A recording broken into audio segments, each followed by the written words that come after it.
Hey folks, I'm Mr. Hartzler, and I want to talk to you in this video about multiplying and dividing. This is just part one, but this is stuff with exponents in it. So let's check out some examples here. When multiplying terms with the same base, we are going to add up those exponents. When we're dividing terms with the same base, we're going to subtract those exponents. So let's do some examples, and we'll see what comes. Hopefully it makes it a little bit clearer. So here I'm clearly multiplying, right? That's that little symbol there.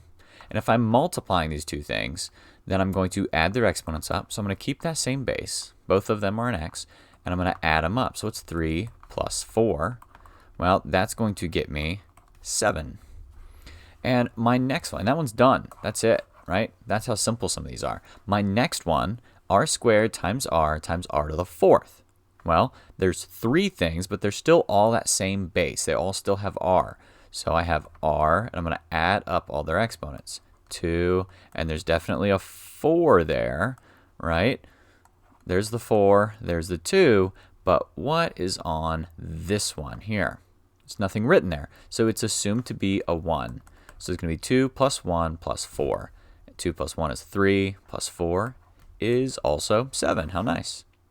Now I'm dividing these two things. And if we go back and look at those notes, if I am dividing terms, I'm going to subtract those exponents. So I have x to the 10 over x to the 3. So I'm going to have x to the 10, and I'm going to subtract 3. That simplifies to a 7. Off to our next one. Here it looks more complicated, but it's really not, right? I have this chunk here raised to the 7th power, and I have this chunk here raised to the 4th. So they're both the same term, right? X plus y and x plus y, they're both the same thing. One is a 7, one is a 4, and I'm dividing them. So I subtract them. X plus y, and then it's 7 minus the one that's on the bottom, so 4. And that just gets me 3. Right there. Then I have 10x to the 5th divided by 2x squared. I actually have a couple things here. I have the 10 and the 2. And what is 10 divided by 2? Those numbers are just out in front. I can just divide them like normal. And that gets you a 5.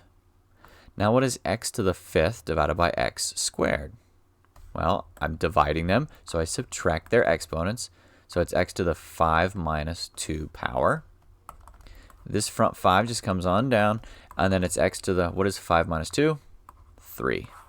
There's that one. Let's keep going. Now I'm multiplying two things, but there's numbers out in front, right? I have a 3 and I have a 2 out there. Well, I can actually use the commutative property of multiplication to say that I can multiply those two numbers and then the x and then the x to the 4th, right? I can kind of shuffle those around a little bit so that it looks a little bit neater. But regardless of if you remember that rule, I can just multiply my numbers and then multiply my letters. As long as there's everything here is being multiplied, there's no plus or minus, that's perfectly fine. So what is 3 times 2? 6. And if I'm multiplying two things, what do I do with their exponents? I add them. And this one, remember nothing written, so it's assumed to be a 1. And if it's assumed to be a 1, what is 1 plus 4? That gets me x to the 5th. Then I've got more stuff going on, right? Like we said earlier, if I have those numbers out in front, I can just divide them like normal. So what is 20 divided by 5? 4. Then my b's, right? Look at those b's. I have a b squared over a b to the 1. I subtract them, so that's a 2 minus 1. And then my c's, I have a 3 on top minus the 1 on bottom. Remember, there's nothing on either of those letters in the denominator, but it's assumed to be a 1. So then it's 4 to the b, and then c squared. There is a 1 as that exponent on that b, but I don't have to write it. I could just write a b there. I don't have to write my exponent down.